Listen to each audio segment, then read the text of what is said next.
Hi guys, you are most welcome to this channel. This is Asif Ali और on the Limra classes. बच्चों, आज की class में करेंगे क्वेश्चन नंबर 38। इस पे स्टार मार्क कर लेना क्योंकि इसके पेपर में आने के चांसेस बहुत ज़्यादा हैं। क्वेश्चन बहुत ही इंपॉर्टेंट है। इसमें आपको कुछ इन्फॉर्मेशन गिवन है जिसकी मदद से net cash flow from operating activity और फाइनेंसिंग एक्टिविटी दोनों ही कैलकुलेट करने हैं, और हमें कुछ बैलेंस शीट का एक्सट्रैक्ट गिवन है और उसके नीचे कोई एडिशनल इन्फॉर्मेशन। तो मैं ज़्यादा पढ़ने में टाइम ख़राब नहीं करने वाला, मैं सीधा क्वेश्चन पर आ जाता हूँ। देखो, मैंने आपको क्या बताया था, equity share capital opening balance दे रखा है हमारा 11,25,000 और क्लोजिंग बैलेंस है 13,75,000। तो सिंपल सी चीज़ है, इक्विटी शेयर कैपिटल मुझे बढ़ता हुआ नज़र आ रहा है, तो मैं क्या करूँगा, मैं सीधा जाऊँगा इन्वेस्टिंग एक्टिविटी फाइनेंसिंग एक्टिविटी में और इसको ले जाकर ऐड कर दूँगा। तो इसको जब भी हम करा करते थे तो लिखते थे प्रोसीड्स फ्रॉम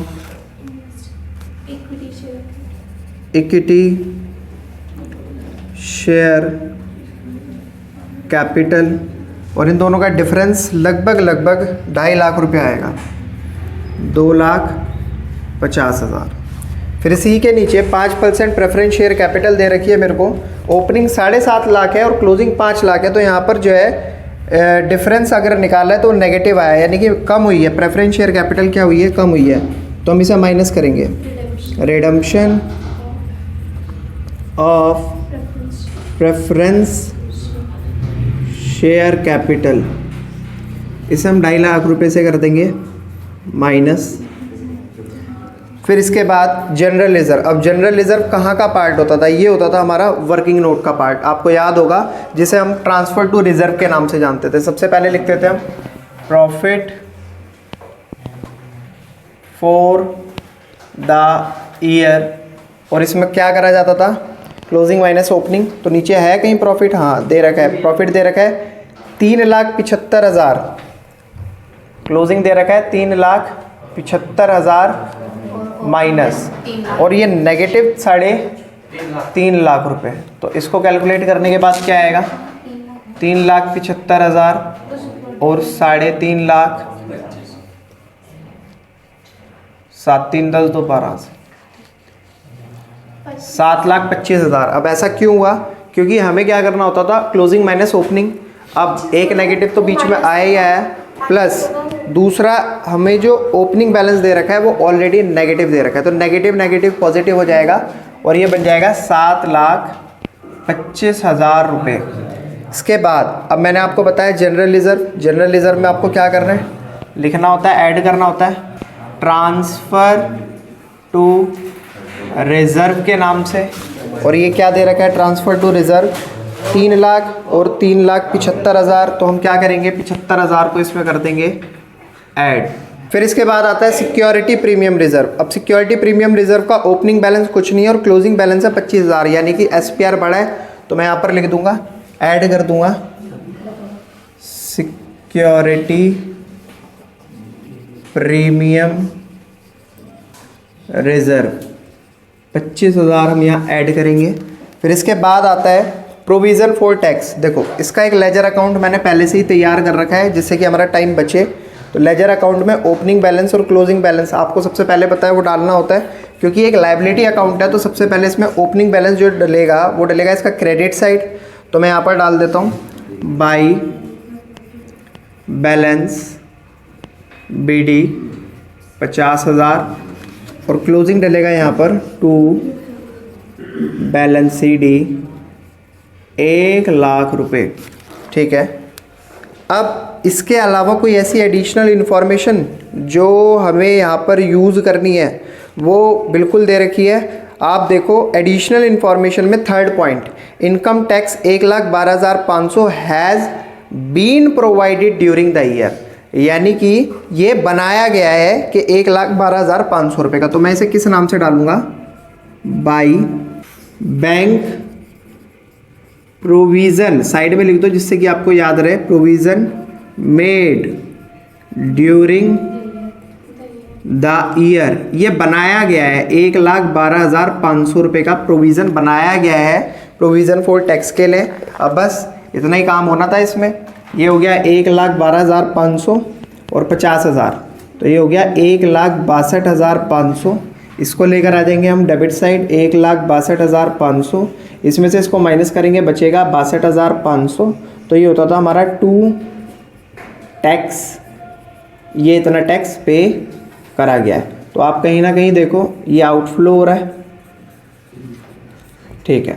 तो ये 62,500 का जो टैक्स है वो पे करा गया है। तो मैं इसे अभी के अभी यहाँ पर लिख देता हूँ, बाद का झंझट ही खत्म।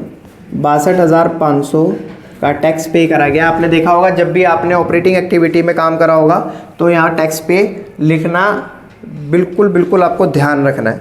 फिर इसके बाद आता है नॉन करेंट लाइबिलिटी, 8% डिबेंचर दे रखी है मेरे को, नॉन करेंट लाइबिलिटी यानी कि लंबे समय की लाइबिलिटी। अब यहाँ पर आपको दो बातें दे रखी हैं, ओपनिंग बैलेंस है 3,75,000 और क्लोजिंग बैलेंस है 6.5 लाख।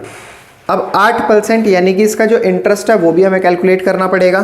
तो सिंपल सी चीज़ है, आप एडिशनल इन्फॉर्मेशन में आओ और यहाँ पर देखो during the year additional debenture were issued at a par on 1 October and bank loan was repaid on the same date.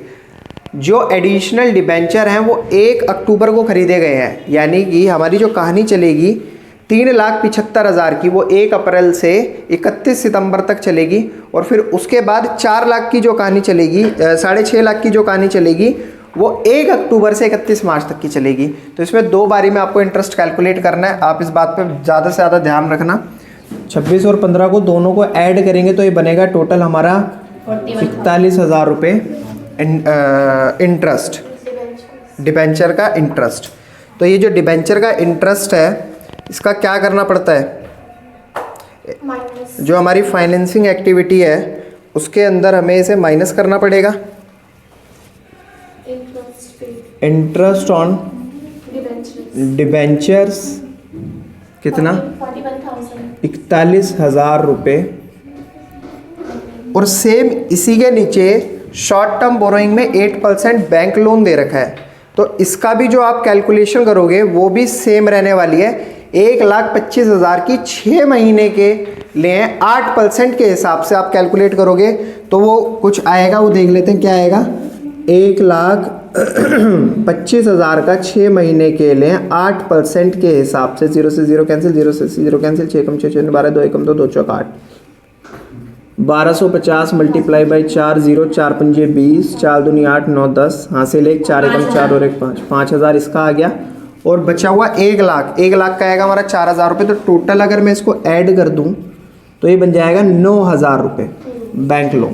तो interest on bank loan, interest on bank loan, ये हो गया हमारा 9,000 रुपये, ठीक है।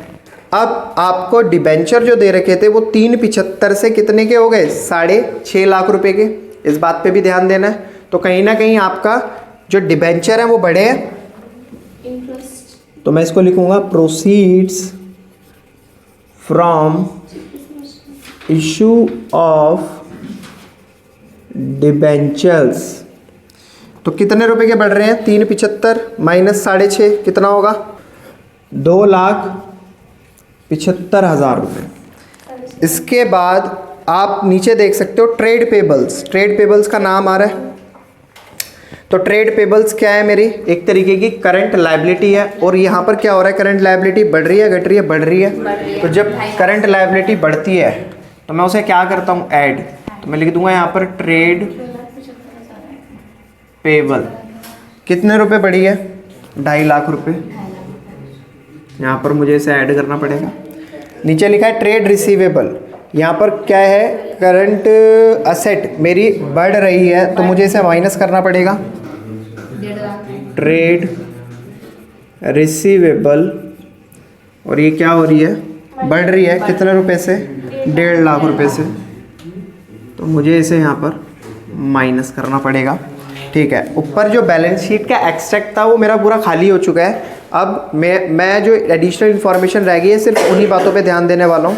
पहला पॉइंट मैंने ख़त्म कर लिया है। दूसरा, dividend on equity share 8% was paid on opening balance.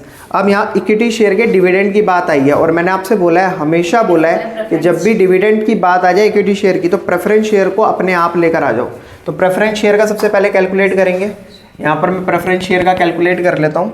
Opening balance पर कितना, 8%। तो प्रेफरेंस शेयर है मेरे यहाँ पर 7.5 लाख, 7.5 लाख रुपए पे 8% का डिविडेंड। 0 से 0 कैंसिल, 0 से 0 कैंसिल, 7500 मल्टीप्लाई बाई 8, 0 0 8 पंजे 40 का 4, 7 8 56, 60,000 रुपये। तो इसे हम क्या करेंगे, minus dividend on preference share 60,000 रुपये, और सेम इसी तरीके से डिविडेंड ऑन इक्विटी शेयर। इस पे अगर हम निकालते हैं इसके ओपनिंग बैलेंस पर, तो 11,25,000 हमें गिवन है, 11,25,000 हमें दिया हुआ है, 8% हमें कैलकुलेट करना है। 0 से 0 कैंसिल, 0 से 0 कैंसिल, 11 2 5 0 मल्टीप्लाई बाई 8, 0 8 पंजे 40 का 4, 8 दूनी 16, 17 18 19 20, 8 एकम 8 2 10, हासिल 1 8 एकम 8 और 1 90,000 रुपये। तो यहाँ जो डिविडेंड इक्विटी शेयर का है वो है 90,000 रुपये। फिर उसके बाद प्रेफरेंस शेयर कैपिटल के आगे 5% लिखा हुआ है, तो अगर आप ओपनिंग पे 5% कैलकुलेट करोगे 60,000 नहीं आएगा, वो 37,500 आएगा। बाई मिस्टेक गलती से लिख दिया गया है, उसे आप 37,500 कर लो, ठीक है। 37,500 यहाँ आ गया। अब इन दोनों डिविडेंड की कहानी हम कहाँ लिखा करते थे, वर्किंग नोट में भी लिखा करते थे। तो वर्किंग नोट पे आप क्या करते थे, डिविडेंड क्या करते थे, ऐड या माइनस, डिविडेंड पेड ऐड करा करते थे। कितना कितना, एक का है 90,000, ये तो माइनस होगा यहाँ से, 90,000, और एक आया 37,500। दोनों को जब ऐड करके लिखोगे तो कितना आ जाएगा, 1,27,500। ये हमारा ऐड करते थे। और जो प्रोविज़न फॉर टैक्स में हमने प्रोविज़न बनाया था, वो आपको याद भी होगा, प्रोविज़न फॉर टैक्स के नाम से आता था, प्रोविज़न फॉर टैक्स। कितने का था, 1,12,500। फटाफट से इन सारी चीज़ों को ऐड करो और बताओ कितना आ रहा है। 7,25,000 प्लस 75,000 प्लस 1,27,500 प्लस 1,12,500। जल्दी से ऐड करके बताओ कितना आ रहा है। इसका ऐड करने के बाद आया 10,40,000। अब इसे हम लेकर जाएंगे यहाँ पर और लिख देंगे 10,40,000 रुपये, ठीक है। अब नॉन ऑपरेटिंग एक्सपेंस और नॉन कैश एक्सपेंस कौन कौन से थे इसके अंदर, और नॉन ऑपरेटिंग इनकम कौन कौन सी थी। नॉन ऑपरेटिंग एक्सपेंस मेरा कौन सा होगा इसके अंदर, इंटरेस्ट ऑन डिबेंचर, ये मेरा नॉन ऑपरेटिंग एक्सपेंस है, और इंटरेस्ट ऑन बैंक लोन। तो यही दो मेरे और नॉन ऑपरेटिंग एक्सपेंस है, इंटरेस्ट ऑन डिबेंचर और इंटरेस्ट ऑन बैंक लोन। ये दे रखा था मेरे को 41,000 रुपये, और ये था 9,000 रुपये। दोनों को ऐड करूँगा तो ये बन जाएगा 50,000 रुपये। ये क्या करते थे, ऐड। 10,40,000 में से 50,000 को ऐड कर देंगे तो ये बन जाएगा 10,90,000 रुपये।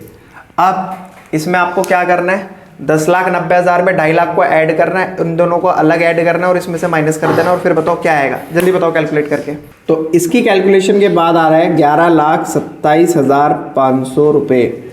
अब आपको क्या करना है, 11,27,500 ये आ गया, ये तो हो गया हमारा cash flow from operating activity का आंसर। आप अपनी किताब में चेक कर सकते हैं क्या हमारा आंसर ये सही आ रहा है, बिल्कुल सही आ रहा होगा, 11,27,500 ही आएगा। अब आ जाते हैं फाइनेंसिंग एक्टिविटी पे।